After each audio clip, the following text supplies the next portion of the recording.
Ito pala yung a day ko nang walang pasok sa school. Dahil nakakawala nga yung mga pusa sa kulungan, ayan, inaayos ni nanay tsaka ng kapatid ko. Lumabas nga ako ng bahay dahil mayroong pinapabili sa akin si nanay. Syempre, gagamitin ko yung e-bike dahil mainit. Ang init-init nga ng panahon. Tapos sabi ni nanay, anong gusto mo? Mawawala yung pusa mo o bibili ka ng pinapabili ko? So ayun, nag-e-bike na nga ako kahit mainit kasi ayoko namang mawala yung pusa ko. Baka mamaya itapon ni nanay o kaya iligaw. Pinapabili kasi sa akin ni nanay yung screen para sa kulungan kasi nga gagawin daw nila. Tapos yung pagpunta ko naman dito, sarado pala kasi linggo. Anong oras na kasi ako nagising? Tapos kanina bukas pa to eh. Nagkulang lang yung pera ko kaya bumalik ulit ako. Tapos ang babalik ko, ayan, sarado na kaya di na ako nakabili. Kaya ayan, bumalik na lang ako sa bahay kasi sobrang init na talaga.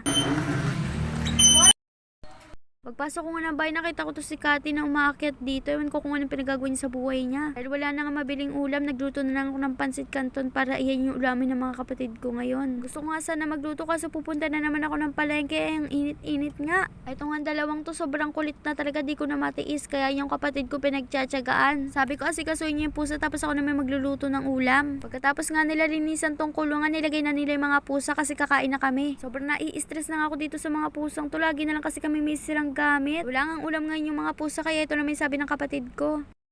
Ulam na lang nila toyo. Toyo. Nila Katie.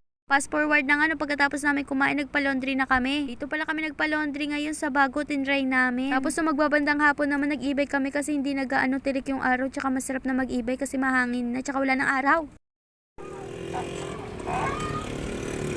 Hop.